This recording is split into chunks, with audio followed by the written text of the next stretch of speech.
at the White House. Thank you. We're joined now by the Maryland Governor, Larry Hogan. Governor, thank you so much for joining us. In addition to being the governor of Maryland, you're also the chairman of the National Governors Association. And you had a call today with nearly all the nation's governors. What are the most urgent priorities and needs right now?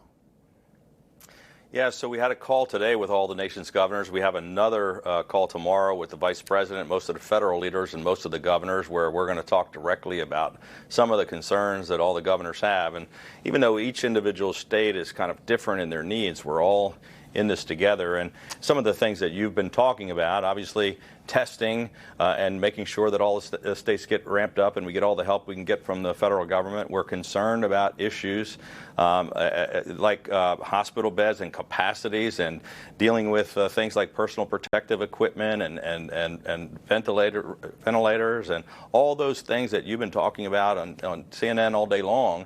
Every governor is dealing with, and every single governor is taking independent actions that they believe are necessary to save the lives of people in their states, and unprecedented actions that we're all taking. People couldn't have imagined just a week ago, and so is the federal government. And we're just in constant communication with the White House and the leaders in Congress about what each of us can do at the federal, state, and local level to keep driving. And we're making decisions.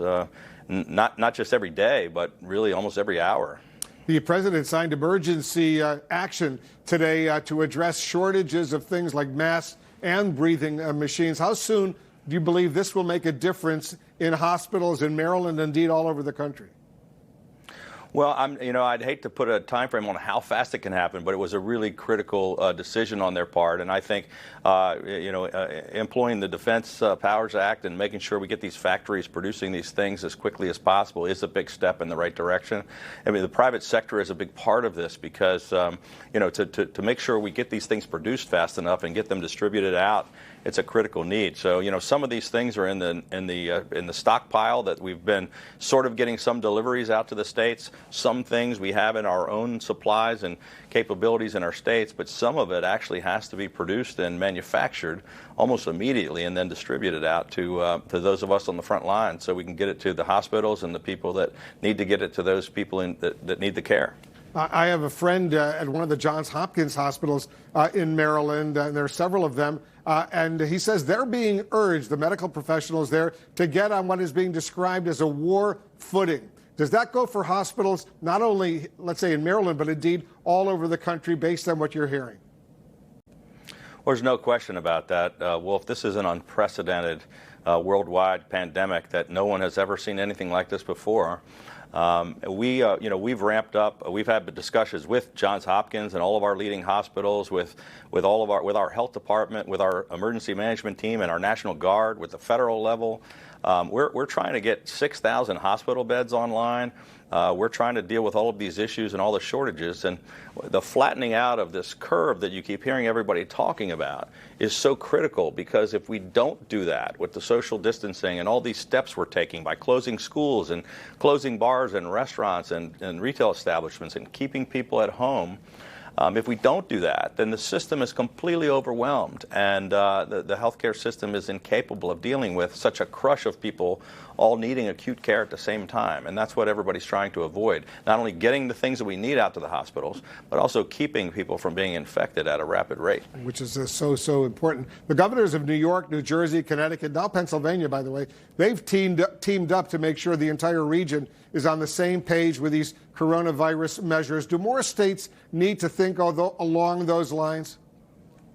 I think they do. I mean, it would be great if we could get some consensus. And one of the reasons why Governor Cuomo of New York is the vice chairman of the National Governors Association with me. We convened all the governors so we can kind of share some of those ideas together, and we're going to share them with the president and vice president tomorrow, how we can all work together. But in regions, like here in the Washington metropolitan region where I am, working together with the mayor of Washington, D.C. and with the governor of Virginia, where similarly, people are traveling back and forth in the region. And so even if we take some of the most aggressive actions in the country in our state, if people are not doing that in our neighboring locations, then our folks are traveling into, say, Virginia to go to a bar or restaurant, and they're coming back home it hasn't really, solved the crisis. What do you think about this plan, part of this $1 trillion coronavirus stimulus package to provide $1,000 checks to almost all Americans who need them, not millionaires, but Americans who need the money, then a second